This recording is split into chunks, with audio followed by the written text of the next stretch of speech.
देखो साहब, इस दुनिया में ना अपना कोई नहीं है। वो रशिया जिसको हम दोस्त समझते हैं ना, दोस्त, उस दोस्त ने भी गद्दारी की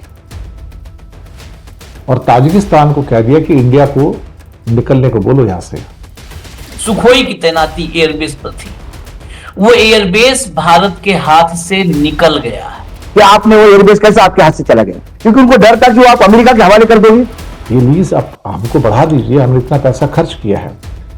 लेकिन पुतिन साहब ने इतना प्रेशर डाला कि नहीं भैया इंडिया को निकालो यहां से बाहर। ऊपर से चीन का प्रेशर आ गया। रशिया सुबह से शाम तक पूछेगा भाई साहब ब्रेकफास्ट कर लिया कि नहीं, नाश्ता कर लिया कि नहीं, कि चाय भेजी रशिया से। अरे कोई किसी को नहीं पूछता, औकात नहीं है हमारे लोगों को। और बाद में इंडिया से कहा कि भैया चले जाओ, आपकी लीज खत्म हो गई, बसा बसाया जो शहर है हमारे पास छोड़ के चले जाओ। क्योंकि रशिया चाहता था कि मेरे अंडर में आ जाए, मैं आपको इसको ऑपरेट करूं यहां पे। तो रशिया भी कोई हमारा सगा थोड़ी है साहब। रशिया भी अल्टीमेटली हमारा सगा नहीं है। तो रूस ने फिर पाकिस्तान से भी दोस्ती करना शुरू कर दी, रूस ने फिर चाइना से भी दोस्ती करना शुरू कर दी, और रूस ने जापान को भी साधना शुरू कर दिया, और एक पूरा एक ऐसा समूह बनाया। रशिया ने भी आयानी एयरबेस के अंदर इंडिया की पीठ में छुरी घोंपी है।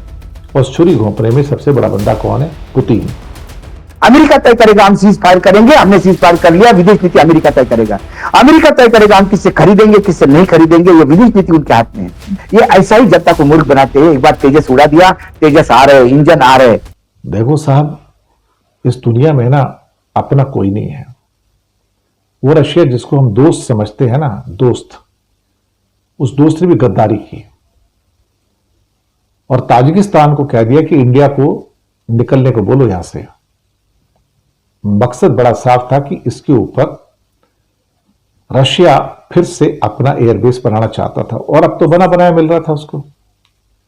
इंडिया ने ऑलमोस्ट $100 बिलियन, आज के हिसाब से देखा जाए तो 900,000 करोड़ रुपए उसके ऊपर खर्च कर दिया था, और उसको इतना पैसा लगा के उसको ढंग का एयरबेस बनाया। ये खबर अब निकल के आ रही है पूरे इंडिया के अंदर, एक्चुअली पहले नहीं थी। और फिर पता लगा कि इंडिया को ये 2022 में ही छोड़ना पड़ गया था। वहां पे इंडिया के कुछ हेलीकॉप्टर थे, कुछ हवाई जहाज वगैरह भी थे। लेकिन इंडिया ने कहा कि ये लीज आप हमको बढ़ा दीजिए, हमने इतना पैसा खर्च किया है। लेकिन पुतिन साहब ने इतना प्रेशर डाला कि नहीं भैया इंडिया को निकालो यहां से बाहर। ऊपर से चीन का प्रेशर आ गया। चीन कहता है कि ताजिकिस्तान से भी मेरी तो यहां पे सीमा लगती है, यहां इंडिया का एयरबेस कैसे हो सकता है, हमें मंजूर नहीं है, आप इसको भी निकालो। तो पता लग रहा है कि रशिया का और जोर बढ़ गया उसके ऊपर, क्योंकि रशिया चीन के साथ रहता है मोस्टली। तो साहब इंडिया को यहां से निकलना पड़ गया।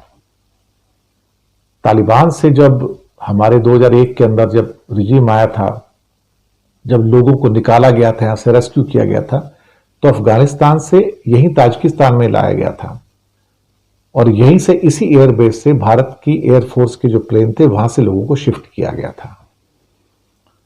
इंडिया ने यहां पे उसके पास एक फारखोर सिटी है अफगान बॉर्डर के ऊपर, एक हॉस्पिटल भी वहां चलाया हुआ था। भारत ने बहुत सारे देशों में अच्छे अच्छे काम किए हैं, लेकिन सवाल ये पैदा होता है साहब कि अल्टीमेटली जब अपना जो दोस्त है, जो रशिया था, अगर वो भी आपको धोखा दे तो कोई क्या करे। सेंट्रल एशिया के अंदर भारत के लिए एक एयरफोर्स का बेस होना एक तरह से इंडिया के लिए वो स्ट्रेटेजिक डेप्थ था एक्चुअली, सच कहा जाए तो। आयानी एयरबेस ताजिकिस्तान, और दुशानबे जो कैपिटल उससे सिर्फ 15 किलोमीटर दूर था।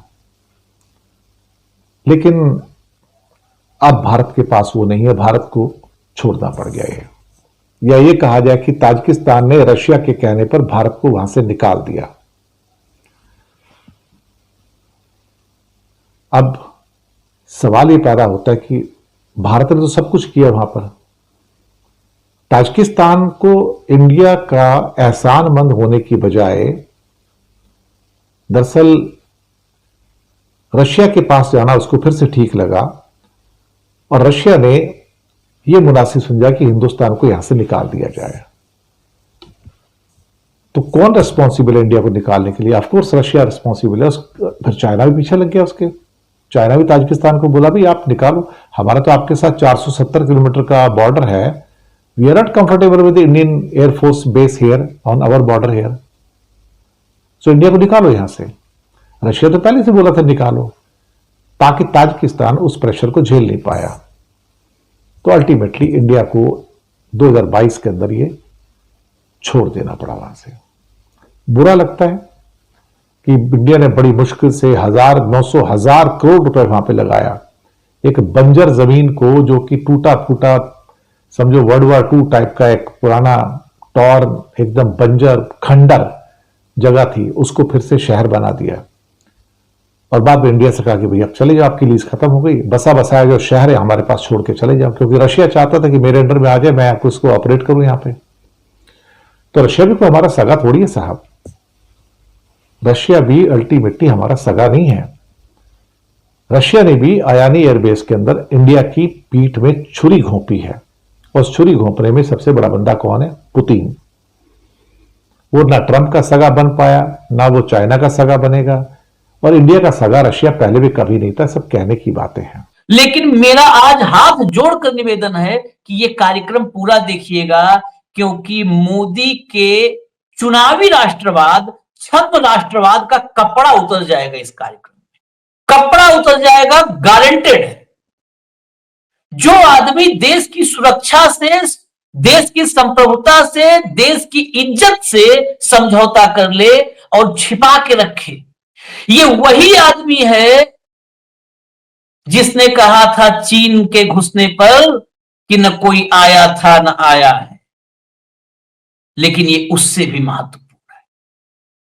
भारत का सबसे अहम एयरबेस, भारत से बाहर पहला एयरबेस, जिस एयरबेस पर सुखोई तक तैनात था, सुखोई की तैनाती एयरबेस पर थी, वो एयरबेस भारत के हाथ से निकल गया है। और 3 साल से ये खबर दबा करके हमारे 56 इंच की छाती वाला विश्व गुरु बैठा था। इतना महत्वपूर्ण था, जिस एयरबेस की वजह से पाकिस्तान, चीन सबको संतुलन, सबके साथ संतुलन साध के रखता था भारत, वो एयरबेस हाथ से चला गया।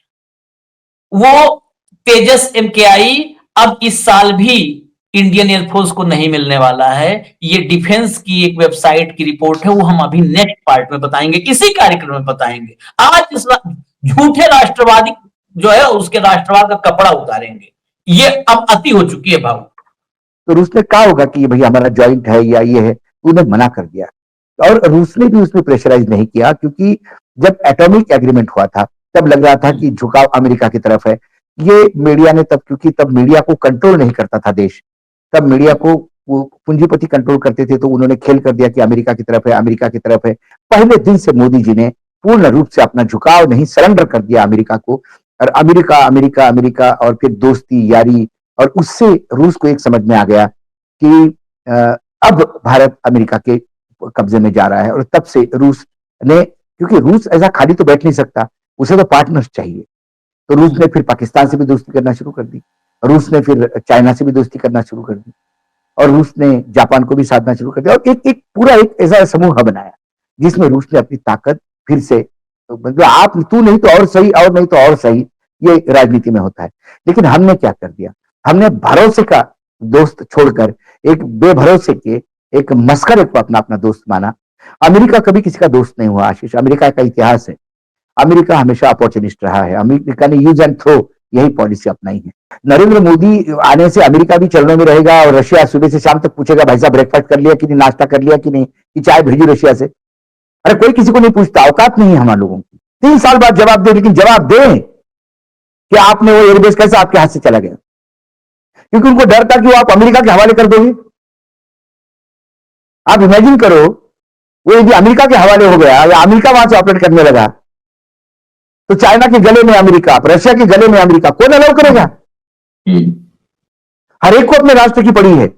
नेपाल तक अपने राष्ट्र के लिए लड़ता है, सब जगह मोदी थोड़ा लंका तक अपने राष्ट्र के लिए लड़ते हैं। हर आदमी नरेंद्र मोदी नहीं होता जो अपने राष्ट्र को बेच दे। खाली चुनाव जीतना है और देश हम ये करें। आज मैं हमारे, देखिए, मैं कभी आर्मी, नेवी, एयरफोर्स को कभी पॉलिटिक्स में नहीं लाता, और मुझे गर्व था कि मेरा सैन्य नॉन पॉलिटिकल है। लेकिन वर्तमान में सिंदूर के बाद तो मुझे लगता है कि हमारे भी जो सैन्य के अधिकारी है वो पॉलिटिशियन हो गए। तो कुल मिलाकर आज आपने विदेश नीति पे टोटल फेल नहीं है, विदेश नीति डूब चुकी है पानी में अपनी, विदेश नीति है ही नहीं। अब बाकी देश जो कहेंगे वो विदेश नीति, रशिया ने और चाइना ने तय कर लिया इनका एयर बेस निकल जाएगा, वो उनकी विदेश नीति, हमारी विदेश नीति निकल गया। अमेरिका तय करेगा हम सीज फायर करेंगे, हमने सीज फायर कर लिया, विदेश नीति अमेरिका तय करेगा।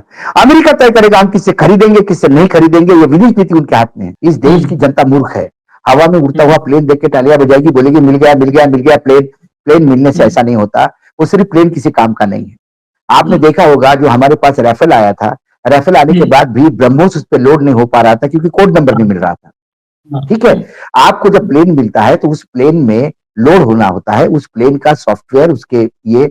आज आपको मैं सिंपल बात में बोल दूं कि मैंने आपको बहुत ही बढ़िया एप्पल का एक लैपटॉप दे दिया आपके हाथ में, और आप खुश हो जाएंगे, तालियां बजाएंगे, लोग देखेंगे एप्पल का डब्बा है, फोटो छपेंगे अखबार में कि अशोक वानखेड़े जी ने चित्रांश जी को एप्पल का बढ़िया लेटेस्ट मॉडल का लैपटॉप दे दिया, हो गया इवेंट। बाद में लोग कहेंगे कि एप्पल का उपयोग क्यों नहीं कर रहे। एप्पल का इसलिए उपयोग नहीं कर रहे कि वो उन्होंने लैपटॉप खोला घर जाके, वो पासवर्ड मांग रहा है, अब पासवर्ड में दे नहीं रहा हूं। एक दिन आशीष जी परेशान होकर वो लैपटॉप डंप कर देंगे, बोलेंगे वापस कर दो वानखेड़े जी को, और मैं वापस आके फिर मेरा यूज कर दूंगा। मैं बोलूंगा देखो फोटो भी छप गए, आशीष को लोग बोलेंगे। मैं आशीष बहुत ही मतलब एहसान फरामोश आदमी, देखो वानखेड़े जी ने लेटेस्ट लैपटॉप दिया, उसके बाद भी वानखेड़े जी को गाली देते। ये आशीष जानता है भाई लैपटॉप कैसा दिया। ये ऐसा ही जनता को मूर्ख बनाते हैं। एक बार तेजस उड़ा दिया, तेजस आ रहे, इंजन आ रहे,